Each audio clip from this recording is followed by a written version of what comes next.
Shalom, selamat pagi. Sebelum kita memulai pembelajaran kita, di sini Bu akan menjelaskan tentang tujuan dari pembelajaran kita pada pagi hari ini. Tujuan yang pertama yakni peserta didik diharapkan mampu untuk menjelaskan bentuk solidaritas bagi sesama. Setelah mengikuti pembelajaran ini juga diharapkan siswa mampu menerapkan bentuk solidaritas sosial bagi sesama sesuai dengan ajaran Yesus Kristus. Lalu diharapkan juga siswa mampu menceritakan pengalaman hidup bersama dalam masyarakat majemuk. Nah, masih ingatkah kalian pada pembelajaran kita minggu sebelumnya kita telah mempelajari tentang solidaritas di tengah kehidupan jemaat Kristen yang pertama. Nah, dari bab tersebut kita telah belajar banyak hal. Salah satunya adalah dari kisah orang Samaria yang baik hati. Belajar dari hal tersebut, Yesus memperbaharui tentang perumpamaan siapakah manusia dan mengenai persaudaraan yang sejati, dan hal tersebut menunjukkan sikap kepedulian dan solidaritas.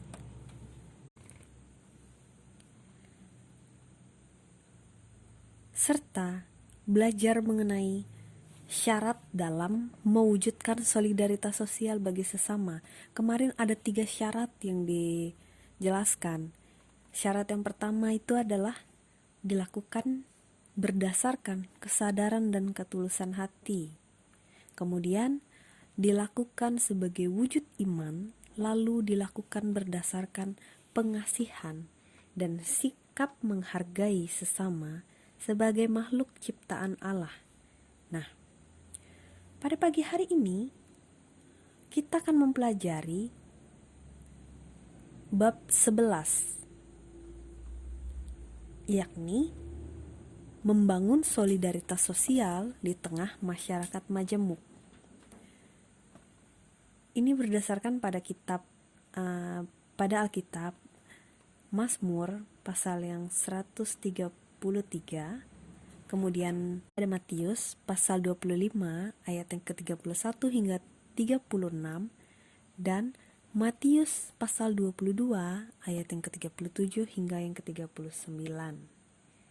Nah, materi pembahasan kita pada pagi hari ini adalah masyarakat Indonesia majemuk.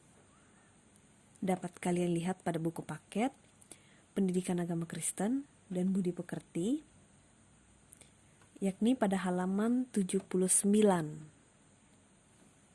Nah,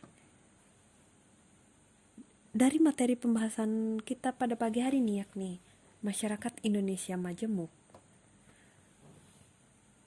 kita memunculkan satu pertanyaan, yakni apa itu kemajemukan? Menurut Kamus Besar Bahasa Indonesia, kemajemukan itu merupakan keanekaragaman.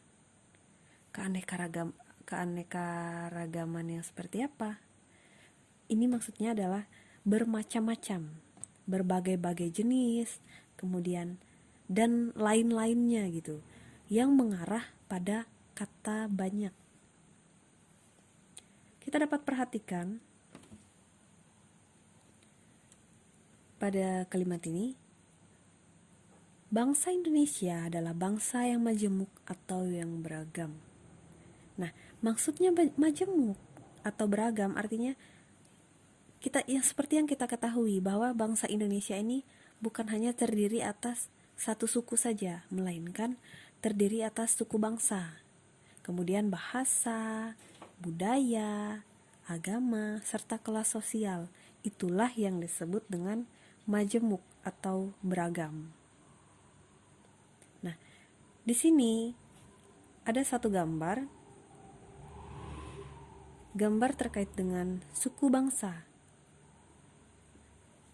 Dia masuk ke keanekaragaman karena seperti yang kita ketahui, di lingkungan kita sendiri ini contohnya tidak hanya suku Dayak saja, tidak hanya suku Banjar saja, melainkan ada suku Jawa, bisa ada juga mungkin salah satu teman kalian mungkin dari suku Batak, atau suku Betawi, itu merupakan salah satu bentuk dari kemajemukan atau keanekaragaman. Nah, kemudian gambar yang selanjutnya ini menunjukkan kalau Indonesia ini memiliki berbagai bahasa daerah. Nah, ini salah satu bentuk dari kemajemukan juga. Karena bahasa ini, seperti yang kita ketahui, tidak usah jauh kita memberikan contoh. Contohnya itu ada di dalam pertemanan kita. Apabila dia itu berasal dari suku Banjar misalkan ya, dan juga misalnya ada juga teman kamu yang berasal dari suku Dayak, otomatis bahasa mereka berdua ini pasti tentunya berbeda. Kemudian ada yang dari Batak misalnya, bahasa orang Batak dengan bahasa orang Dayak itu berbeda. Nah, itu salah satu bentuk kemajemukan, salah satu bentuk dari keanekaragaman yang kita miliki.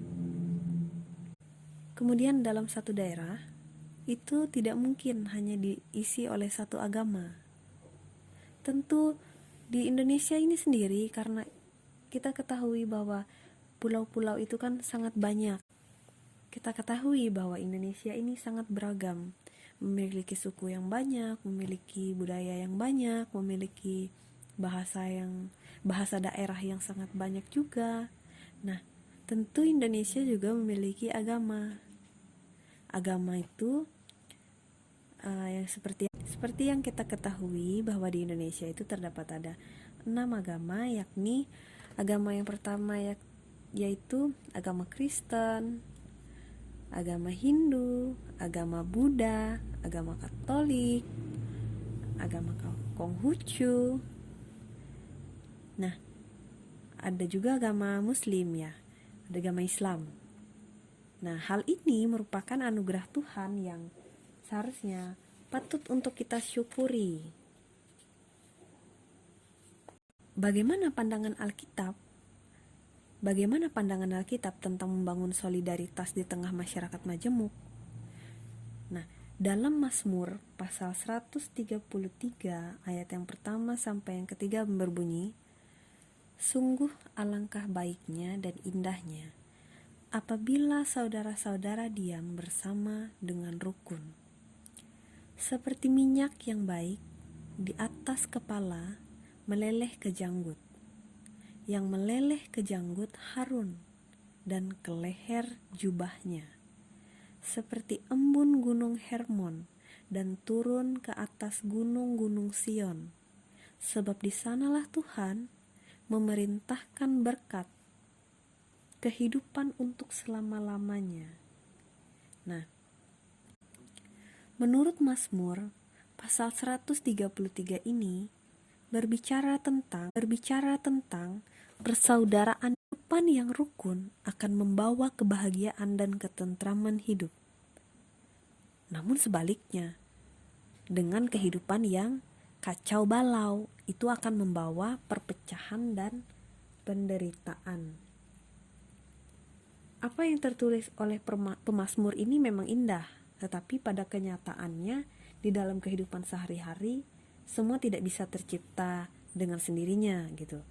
Selain berdoa minta kepada Tuhan, kita juga harus menciptakan. Kita juga harus berusaha untuk menciptakan kerukunan dan perdamaian. Terutama karena negara kita kan terdiri dari bermacam-macam perbedaan dan keanekaragaman. Dengan adanya kemajemukan dan perbedaan, ini sering dijadikan alasan timbulnya konflik dan kekerasan. Ada berbagai peristiwa di mana terjadi kekacauan yang disebabkan karena salah dari pengertiannya. Pandangan Alkitab membangun solidaritas majemuk juga dapat kita lihat di Galatia pasal 5 ayat yang ke-22. Nah, di sini setiap orang Kristen ini terpanggil untuk mewujudkan nilai-nilai Kristiani. Nilai-nilai Kristiani ini apa? Nilai-nilai Kristiani ini nilai-nilai kebaikan, kebenaran, dan keadilan di dalam hidupnya, sebagaimana tercantum di dalam buah-buah roh tersebut. Nah, dalam melakukan di masyarakat majemuk, kita itu harus proaktif. Terlebih dahulu kita yang mengambil inisiatif untuk berbuat kepada orang, kepada semua orang, dengan dasar kita adalah kasih. Nah, lalu apa yang bisa kita lakukan sebagai remaja Kristen ini? Kita sebagai remaja Kristen, kita dapat menerapkan hidup yang disiplin. Kemudian kita peduli dan solidar terhadap teman, saudara, orang lain, bahkan anggota masyarakat yang berbeda agama, suku, maupun budaya. Kita ini mampu melakukan sesuatu bagi bangsa. Ini hal-hal yang seperti menerapkan hidup yang disiplin, sikap peduli dan solidar terhadap teman dan keluarga, itu merupakan salah satu cara kita mewujudkan peran kita sesuai dengan usia serta kemampuan kita. Lalu kita juga dapat mewujudkan nilai-nilai Kristiani tadi, seperti kebenaran, keadilan, kemudian nilai-nilai kebaikan. Nah, dapat kita simpulkan bahwa masyarakat Indonesia ini adalah masyarakat majemuk. Itu merupakan kenyataan yang harus kita terima dan harus kita syukuri oleh semua elemen bangsa. Nah, di dalam ajaran iman Kristen, kita diminta untuk bersikap baik dan memandang orang lain itu secara positif. Demikianlah pembelajaran kita pada hari ini. Apabila ada yang ingin kalian tanyakan dan belum jelas dalam penjelasan pada pagi hari ini, dapat kalian tanyakan pada grup WhatsApp atau pada kolom komentar yang ada di Classroom. Tetap jaga kesehatan dan tetap jaga jarak apabila keluar rumah. Jangan lupa menggunakan masker. Selamat pagi, Tuhan Yesus memberkati.